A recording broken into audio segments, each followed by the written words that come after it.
नमस्कार रउआ सबके भोजपुरी न्यूज़ टाइम पर हम शंभूषण यादव आप सबके स्वागत करता नहीं। और आज 5 सितंबर शिक्षक दिवस के रूप में एक कार्यक्रम में हम उपस्थित बाड़ी खोराबार में, और यहाँ तमाम शिक्षक उपस्थित बाड़न, प्रदेश स्तर के शिक्षक उपस्थित बाड़न। वित्तविहीन प्रबंधक संघ के जौन एक गुट बा ओकर सब शिक्षक लोग, सब उपाध्यक्ष और पदाधिकारी उपस्थित बाड़न। ये कार्यक्रम के जौन वित्तविहीन प्रबंधक संघ के जौन राष्ट्रीय अध्यक्ष बाड़न और संस्थापक अध्यक्ष जो के कहल जाला, श्री जयप्रकाश मिश्र उपस्थित बाड़न। इनसे हम कुछ सवाल जवाब करब, इनसे जानब कि कुछ घटनाक्रम बीच में भइल रहे जे राष्ट्रवादी पार्टी ऑफ इंडिया का भी राष्ट्रीय अध्यक्ष बा, उनसे कुछ अपन बात करब। स्वागत बा मिश्रा जी आपका भोजपुरी न्यूज़ टाइम। धन्यवाद। एक घटना अप्रैल में कुछ घटल रहे आपके साथे, तो ओकरे विषय में हम जानब कि आपका मनसा का रहे। लोग जानल चाहत रहे कि जौन बीच का जेल का यात्रा भइल, जौन आप के बीच जौन आपके द्वारा घटनाक्रम घटल, अंबेडकर के प्रतिमा के फाड़ दिल गई, आखिर का मनसा? देखिए, इस घटना के पीछे दो कारण रहे, दो बात हम कहल चाहता नहीं। एक बात तो ई कि एक ऐसन व्यवस्था के प्रतीकात्मक रूप से विरोध करे खातिर हम ये घटना के कैली जौन व्यवस्था पूरे दुनिया में नहीं है, और ये व्यवस्था का नाम हवे आरक्षण, जाति आधारित आरक्षण। दुनिया के 197 देश में कौनहू देश में ई व्यवस्था नहीं है, केवल अपने देश में हवे वोट बैंक के राजनीति के चलते ये व्यवस्था का प्रतीकात्मक रूप से विरोध करे खातिर ई घटना हम कैली। और ई बात हम वो वीडियो में कहलहू बानी, अगर आप सुनले ओखब याद होई तो आपको ध्यान होई। दूसर बात एक चीज और कहल चाहता नहीं कि according to our constitution every citizen had right to express our thought.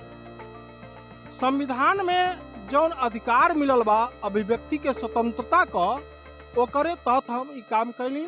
और पुतला दहन वगैरह तो लोकतंत्र का परंपरा हवे। आप पत्रकार हैं, एक प्रतिष्ठित चैनल का पत्रकार हैं, सम्मानित।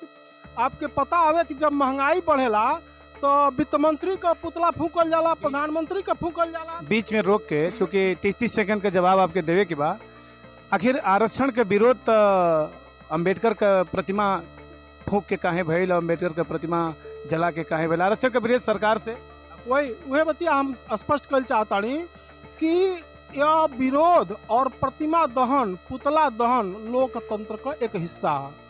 महंगाई बढ़ेला, वित्त मंत्री का पुतला फूकल जाला। भ्रष्टाचार बढ़ेला तो गृह मंत्री का पुतला फूकल जाला।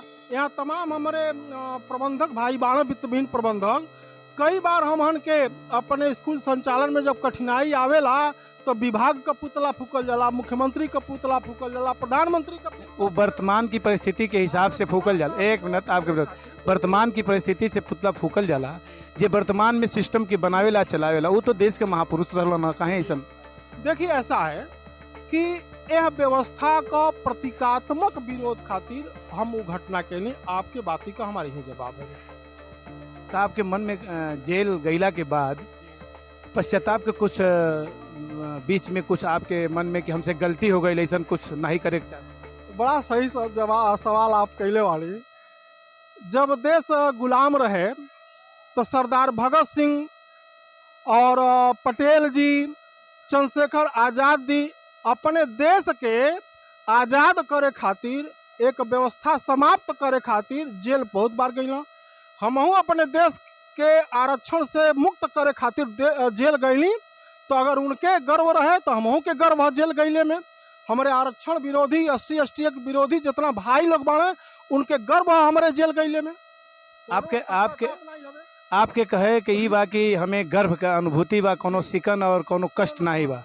हम आपसे एक सवाल करो, अगर राष्ट्रवादी पार्टी ऑफ इंडिया आपके सरकार में जा, आपका पार्टी सदन में जा और वहाँ जाके अंबेडकर के प्रतिमा पे माल्यार्पण करे होके, तो का आपका पार्टी करी? देखिए, ऐसा है कि बिल्कुल करेंगे। समय परिस्थितियों की बात है। हम एक व्यवस्था के खिलाफ प्रतीकात्मक रूप से घटना किए, जहाँ जैसी परिस्थितियाँ बनेंगी वैसा हम करेंगे। यानी समय समय पे जौन आयोजन समय समय पे देश में, चूँकि एक अंबेडकर का जयंती तो आप एक तरह से बिता देने का, आए वाली जयंती पे भी कुछ ऐसा करवे? अब वो समय बताई। अब इन कोनो एजेंडा ऐसा नहीं बा कि फिर अच्छा, यानी आप स्कूल के भी संस्थापक बानी और स्कूल में लइकन के भी ये पाठ पढ़ावल जाला, अम्बेडकर के एक चैप्टर बा, अम्बेडकर के जीवनी बा, तो अपने विद्यालय में को के पढ़ावल चाहे कि नहीं? देखिए ऐसा ऐसा है कि अंबेडकर जी के लेके अपने देश में बहुत भ्रांति है। संविधान बनावे वाला 299 लोग रहना, मुख्य ड्राफ्ट्समैन चटर्जी साहब रहना और संविधान का सभा का अध्यक्ष डॉक्टर राजेंद्र प्रसाद जी रहना, पूरा मसौदा तैयार करने बी.एन. राव साहब, 16 समिति में से एक समिति का अध्यक्ष अंबेडकर जी रहना। ऐसे स्थिति में अंबेडकर जी के बारे में जो सच्चाई बा वो हम अपने स्कूल के माध्यम से लइकन के और समाज के बतावल चाहब। जो भ्रांति बा अंबेडकर जी के लेके वो भ्रांति के दूर कल चाहब हम। आपका प्री प्लान रहल ये घटनाक्रम के कैला के कि अचानक से आपके मूड में आ गई और ऐसा घटना हो गई और देश भर में आपके विरोध भइल? देखिए देश भर में जो विरोध के बात बा तो देश भर में ओकर समर्थन भी भइल, विरोध से ज़्यादा ओकर समर्थन भी भइल। और जहाँ तक प्री प्लान के बात बाटे, हम एक राजनीतिक दल जो आयोग से पंजीकृत है ओकर एक मुख्य सिपाही है। पार्टी जो निर्णय लेला वो हमार निर्णय है, वह क्रियान्वित कल जाला।